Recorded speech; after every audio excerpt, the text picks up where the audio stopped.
So we're just going to take questions on some of these. So this first one with the lengthening of the bar, it's kind of constrained there with the ceiling on top. Are there any questions on that? So that one's all right? Okay, we're good. Okay, how about the temperature problem after that, where you've got the two bars in between the wall? You got any questions on that? That one's a little involved, but I went through it pretty thoroughly. So we good on that one? 173. Okay. All right, then we got this one here, 181. Do we got questions on that? Can you go over like finding the right angle? Because I kept coming up with like two different angles, and then that would give me two different answers, obviously. Oh, okay. All right, so to get the angle on that one, okay, now there's, and I kind of did that intentionally, and I want you to kind of understand, when you're doing this on uniaxial, but also on the biaxial stuff we're getting into, you got to follow the conventions. And it doesn't matter how the data is presented to you, you have to follow the conventions. The convention on uniaxial stress is you start on the standard cross-sectional plane. So the area of this one is 5 by 5, okay? So you use the standard cross-sectional area. So you should be using an area of 25 square inches. Now what you do is you start at that plane, and that plane, of course, like planes do, extends out infinitely. So you could measure this in a couple different ways. You can measure it this way, in which case you're going to get theta is negative 64. The other option is to come around this way. And when you do that, you'll get what, 90 and 26, which would be 116. I guess you could also come around from here, and that would be 296, wouldn't it? Yeah. All right. So let's see. Now I'm not sure about that 116. I don't know if, no, I'll just take it. Okay, so, all right, so I think we're pretty good with any one of those.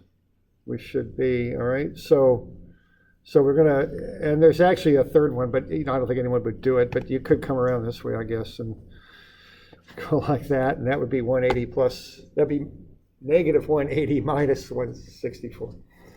So I think any of those would work if you employ them. You should get the same answer. Because remember, if you think of trig and that idea of a unit circle, there's two ways to define pretty much any angle. If you're down here, at 64, you can define it that way and call it negative 64, or you can bring it around that way, and it's the same angle. It doesn't make any difference how you put it in. Okay. Are there other questions? Yeah. So whenever I plugged everything and got the answer, I still was having a hard time conceptualizing between sigma max and sigma AB. Okay. So is sigma max just the axial? Sigma max, okay, what happens when you design something, you often want to know the maximum stress acting in there, because see, there's any number of planes, every plane has its own different stress on it, depending on the trig and how you work this out. So you could look at that 26 degree plane, 25 degrees, 24, 23, 27, 28, 29, et cetera, et cetera. You can look at all these different planes. What you're often interested in, though, from a design perspective, is sigma max, the maximum normal stress, and tau max. Those are the planes that you often want to look at, because those are the biggest stresses that you have. So you want to be looking at those. Now, sigma max occurs at 0 degrees. So that would be like the standard? The standard plane, yeah, that's where the normal stress is maximum. Tau max is tau 45 is what that is. It's also tau 135. So there's really two questions on the same, for problem 181, there's actually two questions being asked. The first one is, what are the stresses on this plane? For whatever reason, I want to know what's going on with that plane. And the best kind of common reason that you might be able to relate to that I could think of would be, I got a board and I've got grain running through that board at that 26 degree angle. That could be an extra weak plane. So I might want to look at that one specifically so I know what the stress is on that particular plane. But the other question that's being asked is a more general one, or that's saying in that post, that column, bar, whatever you want to call it, what's the maximum shear stress, what's the maximum normal stress? And those would occur at different angles. Those do not occur on AB. Okay? So that's the difference. Okay? And you often, would investigate both things. They're somewhat different questions, really. Is that good? Yeah. Okay. Other questions on this one? Okay. And the last one to design that post there, the column. We got any questions on that one? Is it easiest just to do your safety factor on the weight of the water tank? Yes. And just get that out of the way? Yeah, the safety factor comes up on that. It's best to do it for me on the weight, on the load, because that's really what it relates to. You want to know, you're going to come up with, I think it's about 114,000, I think. Yeah. You're going to factor that up by 1.5. Okay. There's a common error on this one that came out this time I was talking to somebody, and this is something this happens a fair amount. You don't want to apply the safety factor to the dimensions. Let's say you got a requirement of 10 by 10 for this, and then you don't want to come in later, and then this isn't the answer, but let's just say it was, just to make it simple. If you apply a safety factor of 1.5 to both sides, you're going to get 15 inches by 15 inches, right?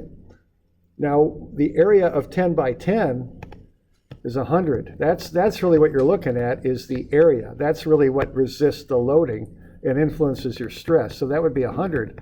But what's the area of 15 by 15? 225, right?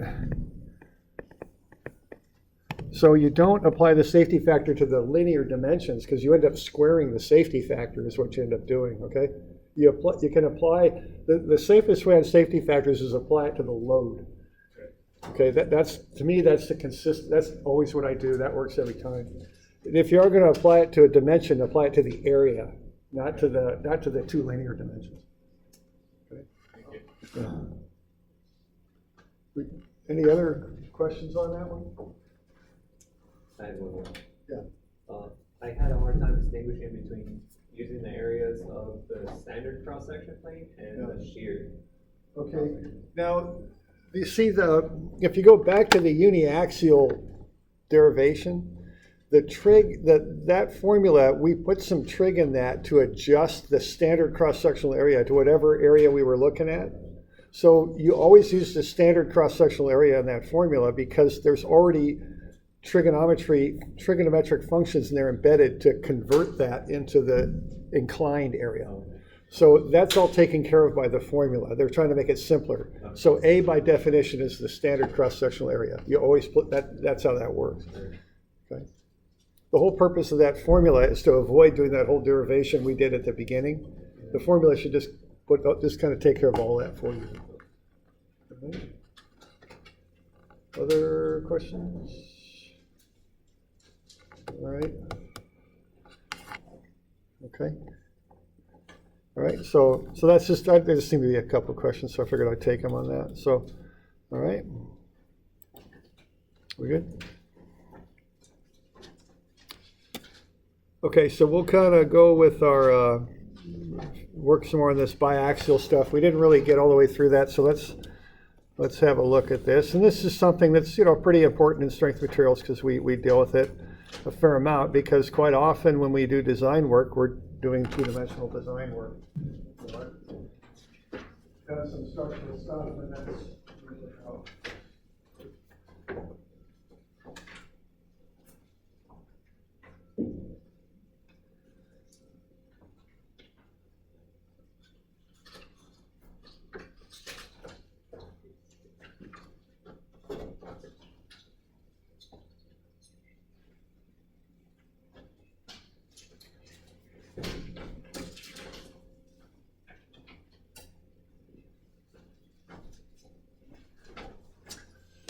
Okay. All right. So what we're doing here, just to kind of review, it's similar to the uniaxial stuff.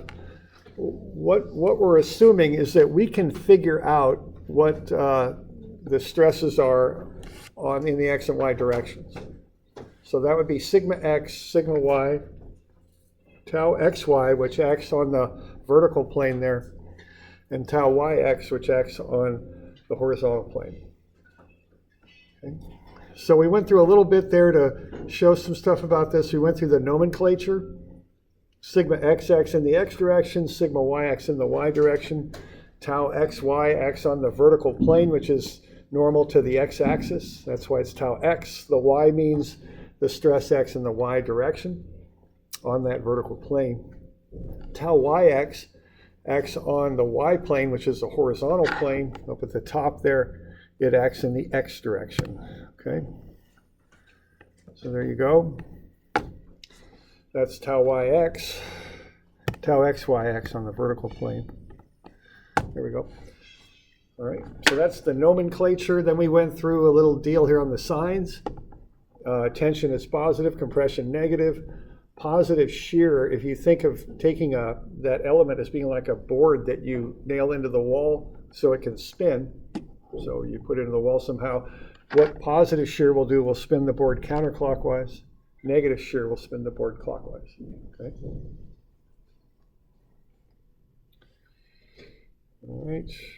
And then we went through a little bit of an equilibrium analysis to show for these little differential elements, which have this very, very small size. If they're in equilibrium, sigma x left will equal sigma x right. Tau xy up will equal, or excuse me, sigma y up will equal sigma y down. Okay, so the normal stresses in the x direction are equal and opposite, as are the normal stresses in the y direction.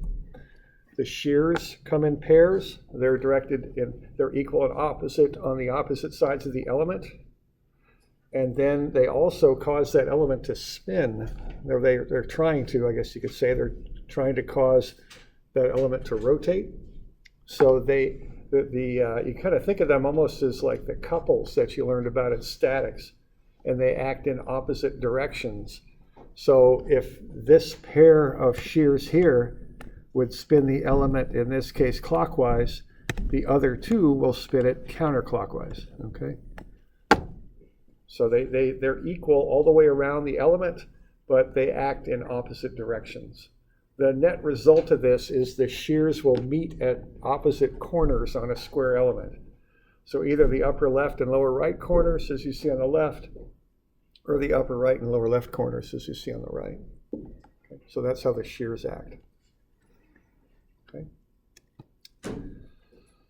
All right, so we good with that? Okay. Okay, now what we want to do here, see, we're going to be able to do some things. We're going to go through this later. We start with this kind of detailed analysis of what we call biaxial stress. We'll come back later and we'll figure out how to determine the stresses acting on an object in the x and y directions. So for now, we're going to say we can find these. Okay, so if we're going to look at pressure vessel analysis, we're going to look at torsion analysis, and we're going to look at beam analysis, and we're going to be able to find those things based on the loading and the dimensions of the objects we're analyzing. What we want to know is what's happening on an angled plane, just like with the uniaxial stuff. We want to start analyzing that. So to accomplish that, we're going to come up with a generalized picture here of a little differential element, okay, right there, and we're going to cut it at a given angle. So we're going to cut that open right there. And sigma x, sigma y, tau xy, and tau yx are the knowns. The unknown then is going to be the stresses on that angled plane. Okay, so that's what we're going to solve for here, or the stresses on the angled plane. Now, for starters, we need a convention on that angle. The reference plane that we start measuring from is a vertical plane. And counterclockwise is positive. So that's how we define theta. Now, that is just some decision that somebody made 150 years ago when they came up with this stuff. There's nothing, that's perfect about that. It's just a convention. It's just what somebody came up with. Okay? Now, when we do that, we're going to have a little triangular element. We're going to know the stresses on the x and y planes there. We want to find the stresses on the angled plane that we've cut through. So we're going to do an equilibrium analysis of that element. And our goal here is to figure out what sigma x1 is, which is the stress on that angled, normal stress on the angled plane, and tau x1 y1 is, which is the shear stress on that angled plane. So what we're doing is we're creating a new set of axes to run our equilibrium on. We're going to call it x1 and y1. It's rotated off of the x and y axes by the same angle that we cut the element at. So that's theta also, okay? So we've got these angles of theta in here that we're using, okay? Now I can build a little bit of an angular chart, which I did over here on the right. So if that's theta, this is theta. If this is theta, that's theta. That's by, I think they're called opposite angles. There's a little geometric theorem on that, okay? And then I've got a 90-degree angle here. So if this is theta and that's a 90 right here, let's say we got a 90, this is 90 minus theta right there, okay? So that's where I'm coming up with all these little angular dimensions on the sketch. So again, we know sigma x, sigma y, tau xy, and tau yx. Our goal is to find the stresses on that angled plane. Sigma x1, which acts in this new axis, this x1 direction, and tau x1, y1, which acts in the y1 direction. So we're going to do an equilibrium analysis, is how we're going to do this. All right. So here we go. So let's have a look at so we're going to set some of fx1 in the x1 direction equal to 0. And then we're going to plug in everything. Now what we're doing here is we're finding a force equals a stress times an area. That's what we're doing. So force is equal to stress times area. Now we're going to call the area of the standard cross-sectional plane there S. That's the area of the standard cross-sectional plane, and I'm sorry, actually it's ds. It's a little bit of a differential area there. That's the area of that angled plane. So if we know that, we can find the area of these two, of the vertical and horizontal plane. The vertical plane is ds, which is the area of the angled plane, times the cosine of theta, because we're adjacent to the angle theta. The area of the opposite plane there on the bottom is ds times sine theta. So that's the area of the planes. Okay. So if we know that and we have this little angular guide right here, we can do our equilibrium analysis. It's going to have a lot of trig in it. So some of fx1 is, so let me stop for a second. We okay here so far on what we're up to? I do want to mention that I'm not ever going to test you on the derivation or anything. You know, I think it's important that we know that we derive this stuff from science, and, you know, and analysis, that we just didn't, somebody didn't write it down somewhere and say this is it and no one argues about it. I mean, you know, this is all rigorous and derived and all that. But all the same, we're engineers. We do stuff. We don't derive stuff a whole lot. We build stuff. So we're going to focus more on how to use this as opposed to how it was derived. But all the same, I just want to go through the derivation, okay, so that you understand that. Okay, so what do we got going on here? We've got sigma x1 ds, okay? That's the stress on that angled plane times its area. That's going up and to the right, so that's positive. And then we got a whole bunch of stuff that's negative, and that's all the stuff on the known x and y planes. So what we're going to do, we're going to take the first one, which is sigma x. So that's sigma x, that's this one. Okay, now that acts over an area of ds cosine theta. So that's a stress times an area. But then we want to get the component of that acts in the x1 direction. That's that component adjacent to the angle. So we get another cosine theta in there. So we got two trig functions. One to get us to account for the area of that face, that it's not ds, that it's ds cosine theta. And a second trig function to account for the fact that sigma x ds cosine theta is horizontal. I want the component in the x1 direction. That's the general pattern of how I'm going to build this stuff. All right. So that was fun. Let's look at the other one. We got sigma y ds. Okay. That's right here. So what I've got here is I've got sigma y ds. All right. And then I'm going to go sine theta because the area of this plane is ds sine theta. So I'm going sigma y ds sine theta. Then I want this component of that force times or stress times area right there. So that's opposite the angle. So that gets me another sine theta. Okay. So I get minus, because it's going down left, sigma y ds sine theta for the area, but then another sine theta on there to get the direction oriented properly. All right, what else do we got here? We've got tau xy, that's this one. That acts on this vertical face, the area of that is ds cosine theta. So I got tau xy ds cosine theta, and then the component I want is opposite that angle, so that'll be a sine theta on that. That's minus. And then the last one I've got is tau yx, right there, ds sine theta. Again, that's on this plane, the sine theta plane. So minus tau yx ds sine theta, and then that's adjacent to the angle, so that'll be a cosine theta. All right.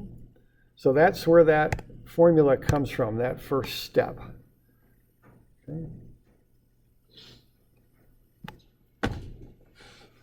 Now, that's a little bit unwieldy. What I want to do is I want to solve for sigma x1. That's what I want to know. I'll notice that every one of these terms has a ds in it. So if that's the case, I can cross out the ds from every term. So I think I did that on your handout. And then my sigma x1 is positive. All these others are negative. So when I bring all the other terms to the other side of the equation, they become positive. So here's my beginning analysis. Sigma x1 is sigma x cosine squared theta plus sigma y sine squared theta plus 2 tau xy sine theta cosine theta. Notice tau xy and tau yx are equal to each other, so I substituted tau xy in for this tau yx. Right there. All right, now back when they developed this, which I think was something on the order of 100 and some years ago in the late 1800s, they had slide rules, and they wanted to simplify some of this equation to a more usable form. So they did some simplification. What they did, they put in some, I think they're called half angle formulas to substitute in. So they're substituting 1 plus cosine 2 theta over 2 in for cosine squared theta. They're substituting 1 minus cosine 2 theta over 2 for sine squared theta. And we got two of these. We got a sine theta cosine theta. So that's sine 2 theta over 2. And then they simplify and, okay, a little bit.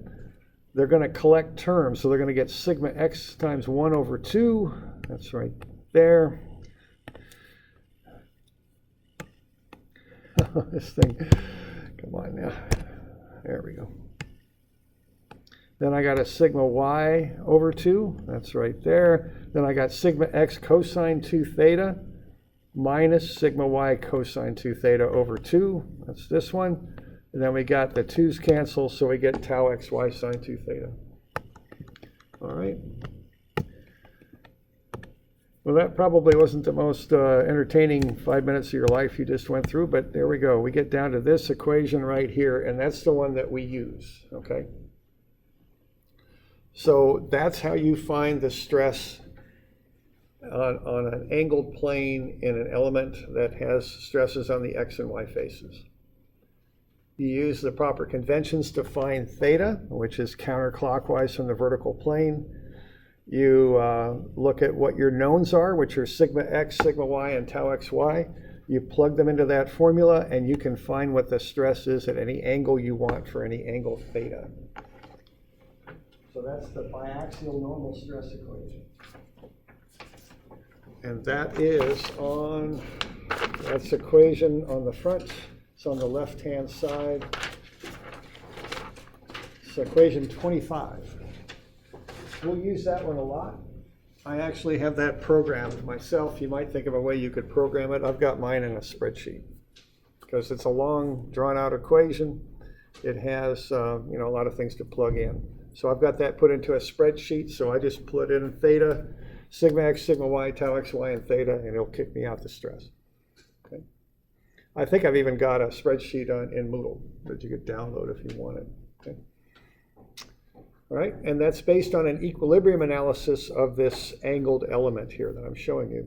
So you know the stress is in the x and y direction, you know the angle you're interested in, you can find the stress on an angled plane. That's the bottom line there. That's what I want you to know. I also want you to know it's based on an equilibrium analysis. Okay.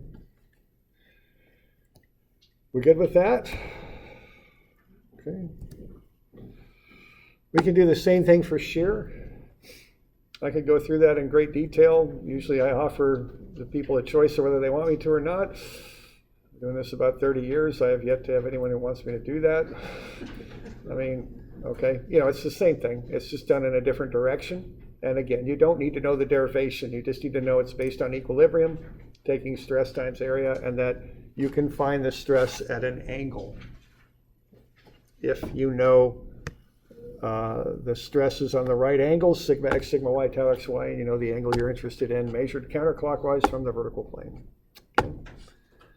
So there you go. Those are the two equations. That's equation 26. Again, I have that in the spreadsheet that I put up in Moodle.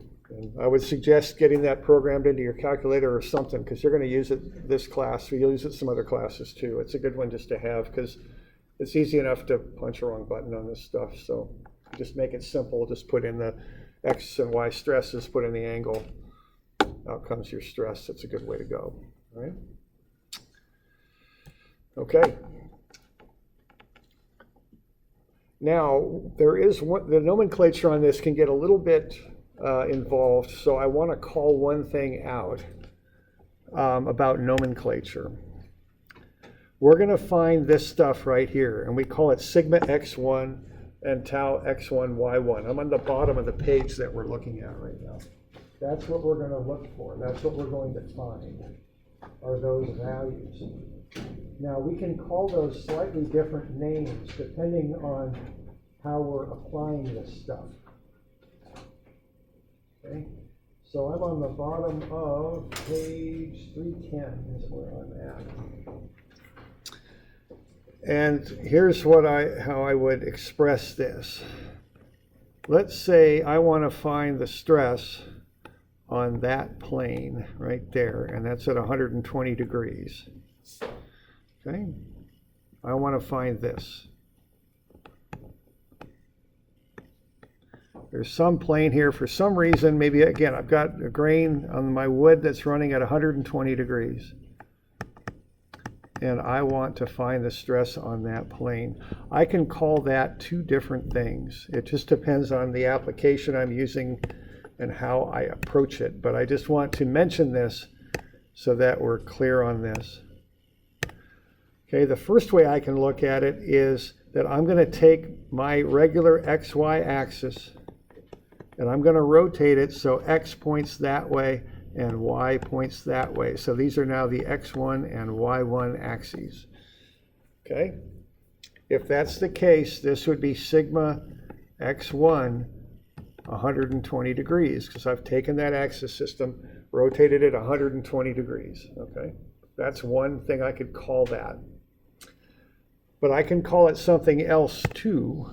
And the other thing I can call it is if I take my axis system and rotate it 30 degrees,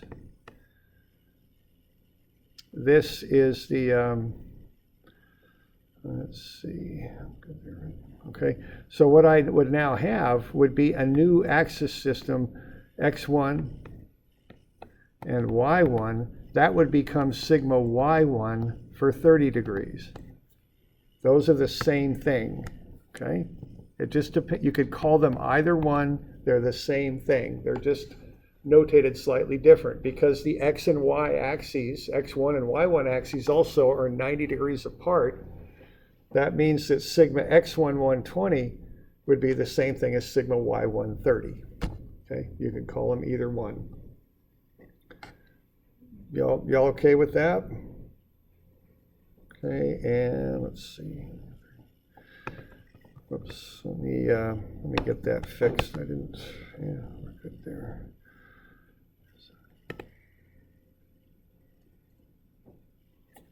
I think I'm sorry, I've got a little error here. Let me clean this up. This should be y1, x1. There we go. And then this should be x1 here. And y1 would be kind of that way. There we go. I'm sorry, screwed up again. I think I had it right the first time. This one's a little strange, but this is there we go.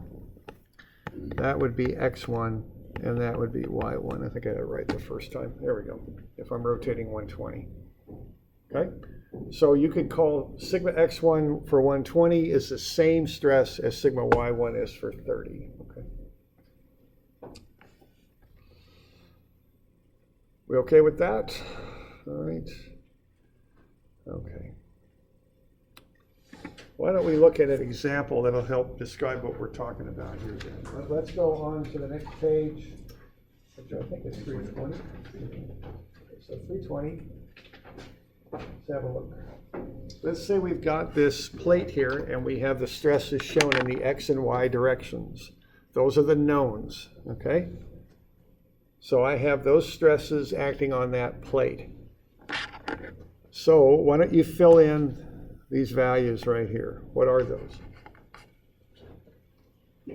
Given what you see, pay attention to the magnitudes and also pay attention to the signs on the numbers.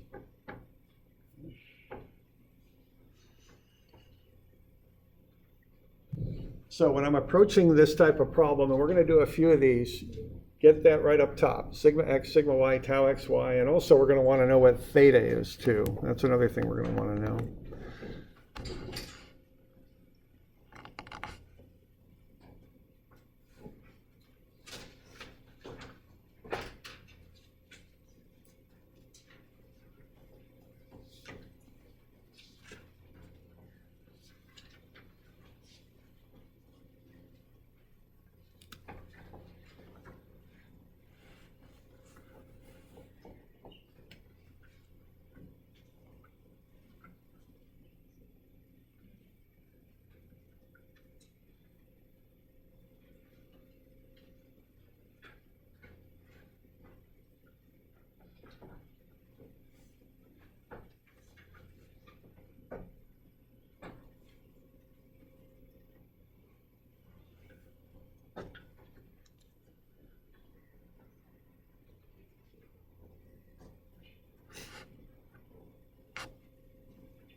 Okay.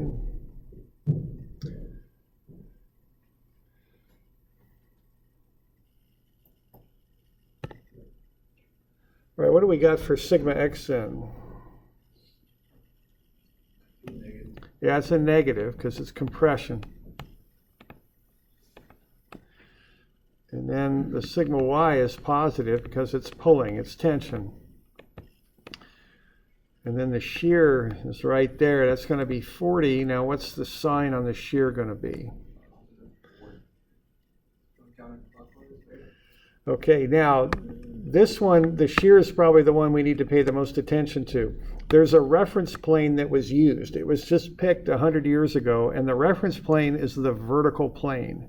That's the reference plane in biaxial. And there's no real reason behind that, I don't think, other than the fact that somebody 150 years ago picked it, okay?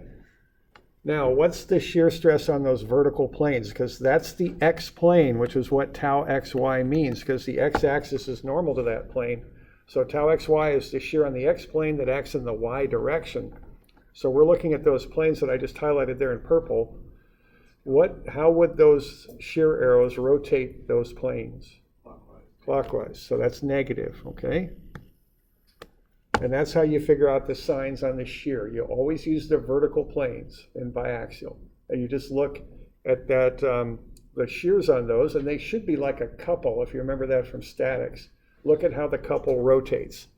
If that's a board and I nail it to the wall in the middle, those two shears that I'll outline here in green, when they act on that board, they would cause it to rotate clockwise. You all good with that? That's negative shear. And that's just how you do that, okay? What's the angle then? 32. Okay. So that's the critical data that you need. So we good with that? Okay. Now, what if I had drawn up that sketch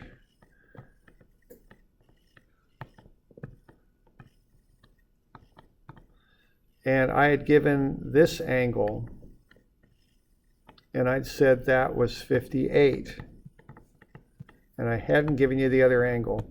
What angle would you plug into the formula? Because 90 minus 32 is 58. What angle would you put into the formula? 90 minus 58. Yeah, it'd be 32, right? So it doesn't matter how that thing's referenced on the sketch. What matters is by the convention that they built this formula. If you look back at that sketch that we were just looking at on the previous page, see that angle is with the vertical plane. So it doesn't matter how it's drawn up and given to you. What matters is the formula is based on the angle counterclockwise from the vertical plane. So that's the angle that you use. It makes no difference how it's measured on the picture that you're looking at. What matters is its angle measured counterclockwise from the vertical plane. Just like that homework problem we were looking at a minute ago, even though that was uniaxial, which is a little different in how that convention's set up, but it's the same idea, okay? You measure counterclockwise from the vertical plane always. That's just how you plug the angle in, okay? All right. So that's the thinking you do on this, is you get those four things figured out.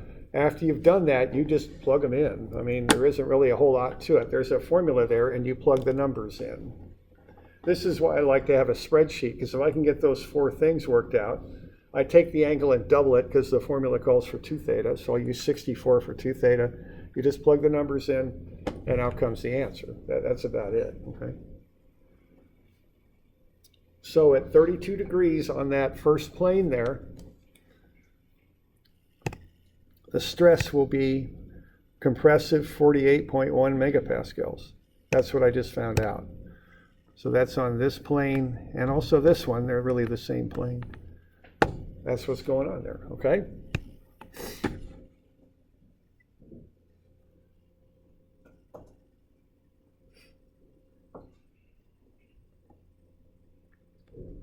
So we good with that?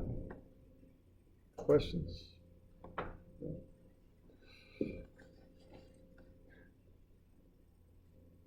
All right. Well, that was fun. Let's try another one, okay? Let's look at the other plane, okay? So if I'm going to do this next one, if I want to find the stresses acting on this red plane here, what angle will I use to find the stresses acting on those planes?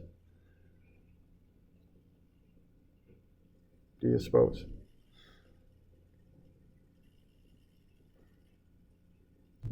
We assume everything are squares here.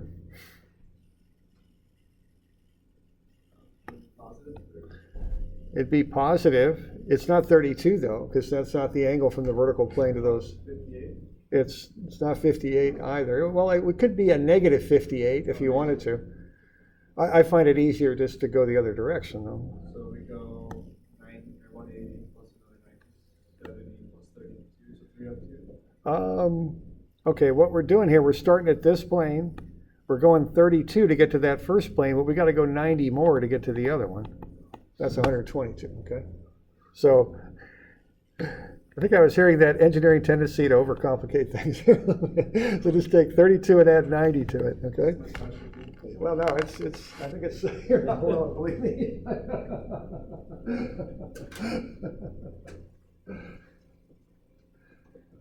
I've had a couple genius moments where I've wondered what was I thinking about. How did I reach this conclusion? Light will always come on at the end. Why did I make it this way? Okay, so 32 plus 90 more is 122.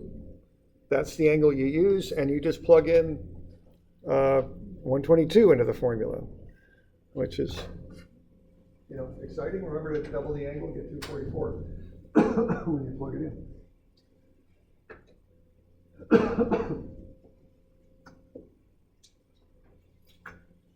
So that's positive 86.1.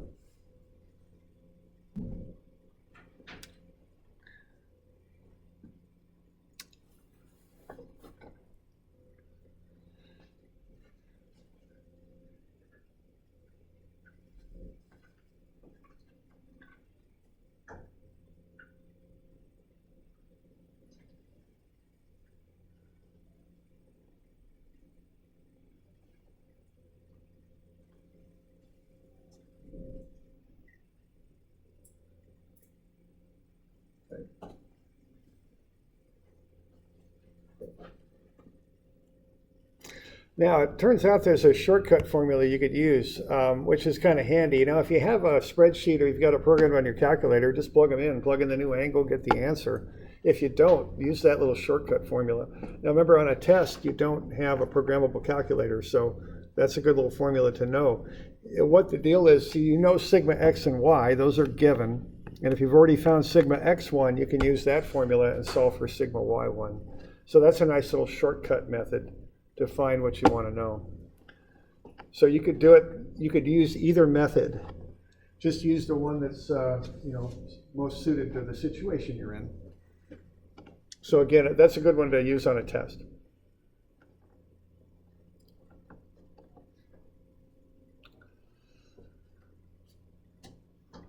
Okay.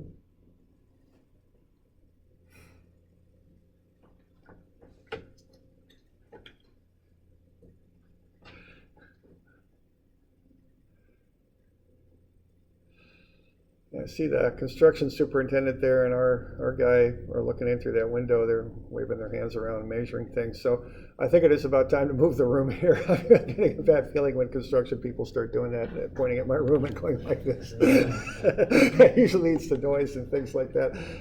I think I'm able to get that key. I think tomorrow we'll probably be down in Forum 115. I'll come here and collect people if you're not sure where that's at. It's a bit of a walk. I'll put a map up too, but I think if I get the key, which I think I can now, we'll probably plan on doing that. Given the noise outside and what I just observed there, I think we're in for some racket here. So we'll move out there. Okay. So that'll probably be tomorrow. I'll put out a Moodle message just to confirm that. Okay. But F115 is probably where we're going to be. Okay. But I'll put out a Moodle message to confirm that. That's the forum, which is this old round kind of building, I guess you call it. It's where the diversity center's at. It's got like a theater in it and stuff like that. It's not the best of rooms, but I think it'll be better than this one when the noise starts to happen. They'll be down on the first floor. So I'll see what I can do with a Moodle message, and I'll put up a map too, kind of over that way, first floor, kind of. I don't quite know how to describe it, but it's like the opposite end of the veterans office. Yeah, right. It's on the other side from the veterans office. Yeah, thanks. That's in the form.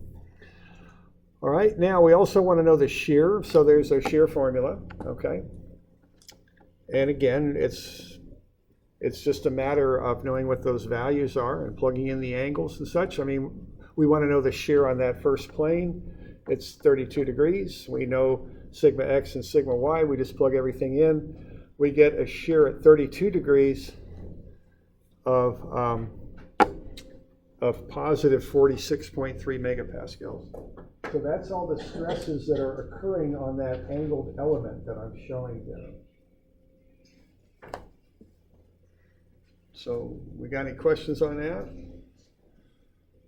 And again, I encourage you just to find those four things: sigma x, sigma y, tau xy, and the angle. And then you just plug them into the formula. That's all you do. Now, we would like to be able to visualize this, so I've got a little sketch down there on the bottom. Why don't you see, we just take like a minute or two and see if you can get those stresses put on that sketch in their proper orientation, and then we'll go over how to do it.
So we'll have shears and normal stresses on these different angled planes.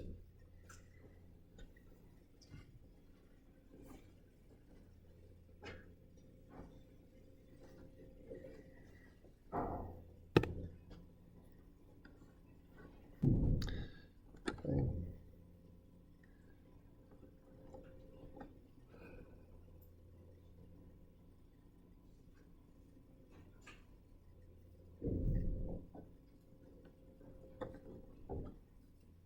Okay.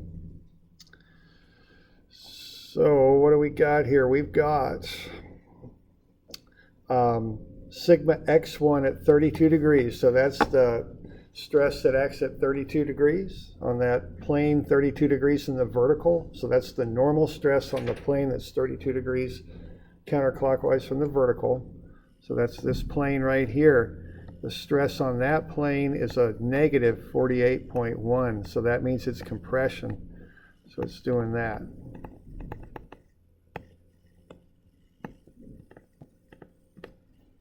Okay. Now 90 degrees off of that, which we could call sigma x1 122, 90 degrees more. We could also call it sigma y1 32. Those are the same thing. I've got a positive 86.1. So that's right there. And that's 86.1 megapascals doing that.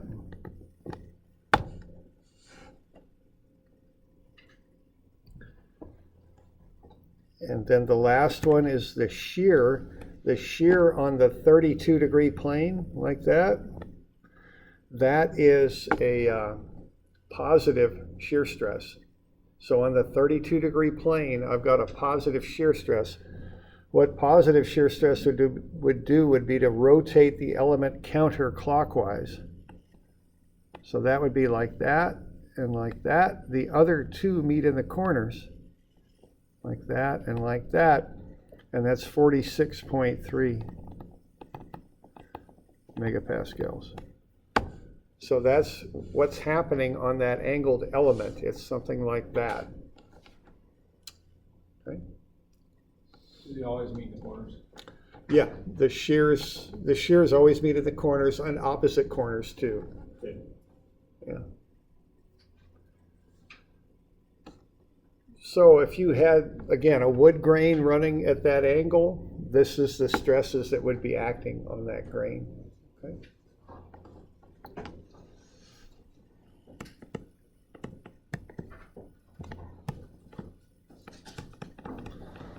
About doing a couple of these for Friday, which is the 24th.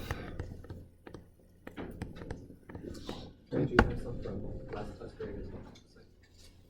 No, No.